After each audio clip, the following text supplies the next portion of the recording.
Recently, Osun State recorded a landmark achievement in digital education, emerging as Nigeria's leading state in digital learning through the Nigeria Learning Passport. In partnership with the Osun State government, UNICEF, and the Teens Awareness Initiative, over 80,000 students and teachers have been enrolled on the platform, setting a new benchmark for inclusive, technology-driven learning.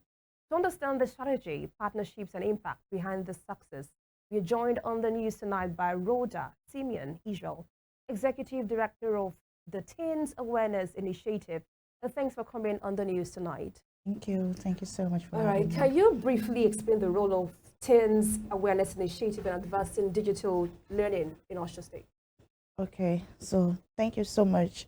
So I would love to appreciate the Ministry of Education, Osun State, who have been our partner for the past 6 years when it comes to enhancing access to quality education. So be a partner NGO with the Ministry of Education, Osun State. We have been committed to ensuring that all students have access to quality education, of which digital education becomes the way to achieving this ever since what happened during the COVID-19 pandemic. So what we did after that was to begin to take a step to ensure that we bring in the Nigeria Learning Passport intervention into the Osun State education system. So the Nigeria Learning Passport is the digital learning platform developed by UNICEF. So our role in enhancing digital education in Osun State started when we began to take that step, take that move towards ensuring that Nigeria Learning Passport is launched in Osun State and is being implemented in Osun State. And we're able to achieve that through our collaboration with the Ministry of Education. All right, according to estimates, Osun State is leading when it comes to digital learning. How significant is this achievement? It's a very significant milestone. This is because Osun State joined the Nigeria Learning Passport platform just a year ago. It was launched in this state on the 5th of December 2024. So having the highest, level of enrollment and course completion among students and teacher, it is a significant milestone. It is even going beyond the national trademark, national target. So in a single state, we are having that national target. So it is a symbol that our land in Osun State is very green when it comes to education. It's a symbol that our students are ready, our students are eager, and our teachers are committed. And it's also a message to the global community that when it comes to education, when it comes to digital learning, when it comes to opportunities, Osun State is a place to invest in. All right, what does the enrollment of over 80,000 students and teachers on the Nigeria Learning Passport platform say about the appetite for digital learning in the state?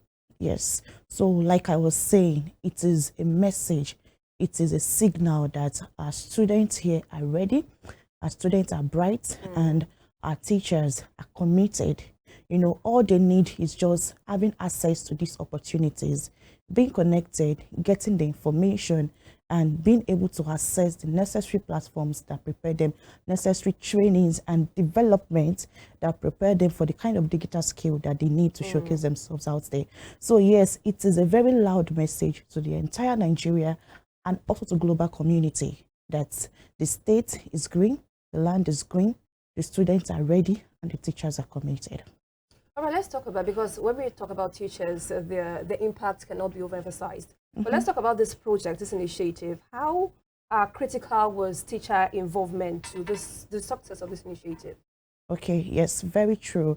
If we are going to pass on any tangible knowledge to students, then the best approach, the right way to go is through the teachers.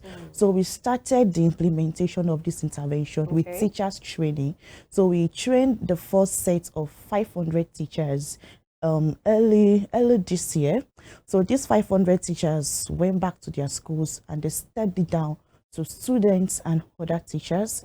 Then we had some volunteers from the Teens Awareness Initiative that did follow up, went to the school, support the teachers, and to ensure that the knowledge is being stepped down to other teachers and to students. Then along the line, we also trained another set of 500 teachers, so which makes it a total of 1,000 teachers that were trained.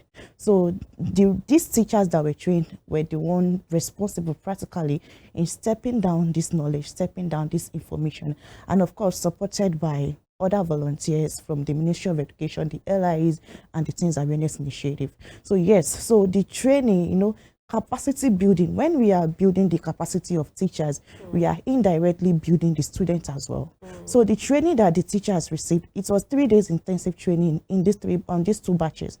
So what's the step down to their students in each of their schools. So teachers play a very important role, and if we are going to achieve the level of digital literacy that we need among students, then we must continually build the capacity of the teachers. It's very important. All right, so let's talk about the students now. Okay. There are some students in underserved communities. How has this initiative been able to reach them? Yes, so when we talk about underserved community, it can really be challenging because there is the challenge of connectivity, challenge of devices and all of that.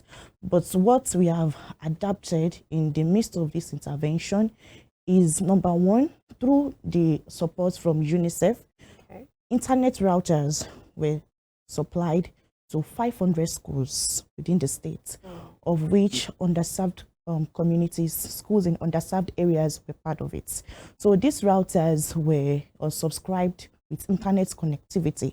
So we believe that to some extent that is solving the challenge of connectivity and non-availability of data that may likely happen in underserved communities. So on the aspect of facilities, I would say that there's still so much to be done in that area.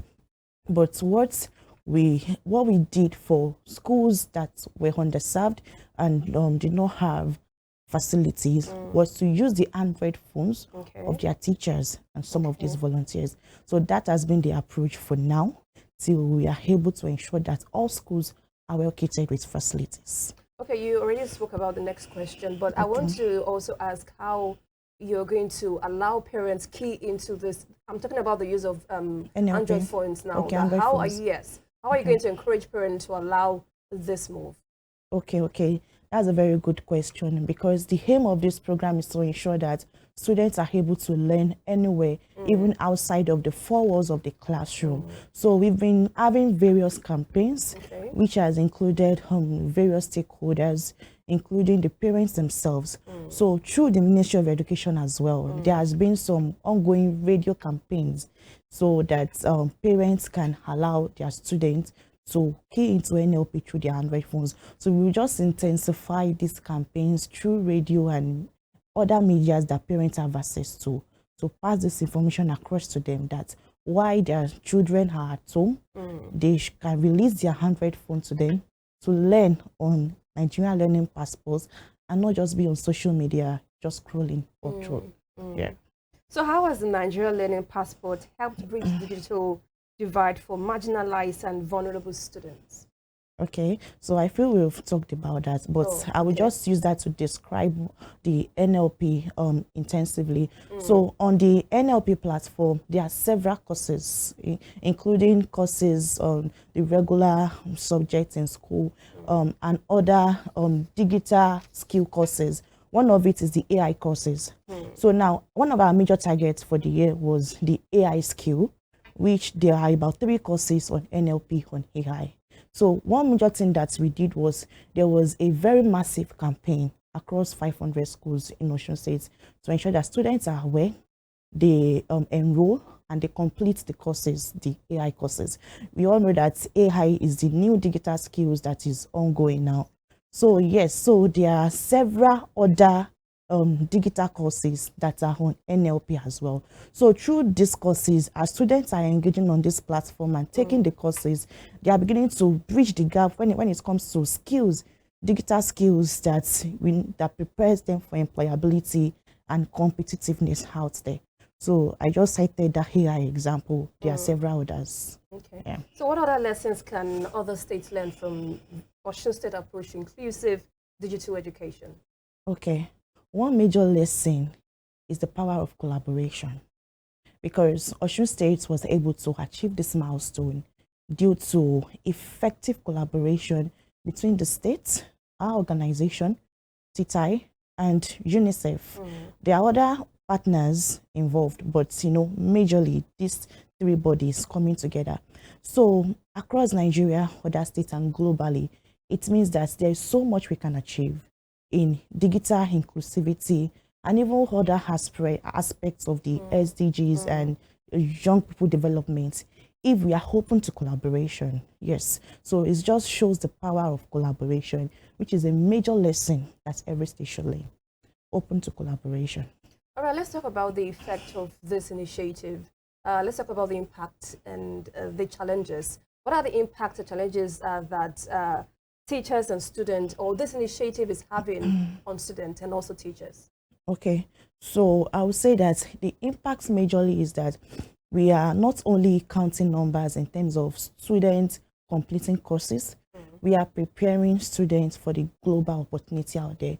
We are preparing students for the global employment, the competitive employment that is out there. Okay. Because one of the challenges that is not as if they are not employment. The challenge is that most young people do not have the skills that is required to match the employment opportunities that are available. So one thing that this program is doing, one major impact that is making is that it's preparing every young person, preparing every student for what they go out there to meet. Do you understand? For the opportunity that they go out there to meet. It's preparing them for responsible livelihood. It's preparing them for citizenship. And in the long run, at a macro level, is also preparing them to be to make economic impact on the country. Okay. Because whatever knowledge that they acquire, it is being translated into economic dividend for the country. Because we believe that once a young person is skilled, they are able to earn. And once they are able to earn, they are able to even create more jobs. We have examples, we have testimonials of students who have learned these skills and are able to come up with their businesses, including beauty applications, developing softwares. Some of them have picked interest in AI courses and they want to even build a career in AI. So such students will grow up one day and probably have a tech company in one way or the other. They are also, they are also bringing it back into the economy of the country, which is an economic dividend. So this is the bigger picture of the impacts that we are making. So beyond the figures, we are preparing every young person to fit in for the opportunities that are out there, by being skilled for it. And we are also preparing them to create responsible livelihood for themselves and also a ripple effect of, building the economy, creating more jobs, and also bringing economic dividend. All right, let's talk about support and what this initiative needs to expand the digital learning momentum in Washington State. What do you need? What support do you need from the government? Okay, so majorly, the major challenge has been limited facilities, like I mentioned, especially in underserved and rural communities. If we are to look at it now, not up to 30% of the schools are well kitted with facilities. So which has been a major challenge when it comes to the consistent use of platforms like this. They either have to depend on teachers' Android phone or the few that have Android phones at home. So if we can get support to ensure that all schools within the state have a very good facility, working facilities, it will go a long way, and including power and maintenance. So I think these are the major supports that is needed to scale what is already on ground. So lastly, before we let you go, what message do you have to policymakers, educators that are watching this right now? Okay, so the message I have to policymakers and educators is that we should continue to collaborate. We should continue to open up ourselves to more collaboration, more opportunities. And I will also love to also pass the message to even private individuals, private companies. One of the major aspects of UNICEF is to bring public-private partnership into social interventions like this. So yes, so my major message is that let's continue to collaborate as government bodies, NGOs, international bodies, and private organizations. So I believe that with that, the sky is just a starting point for every young person out there in the States and in Nigeria.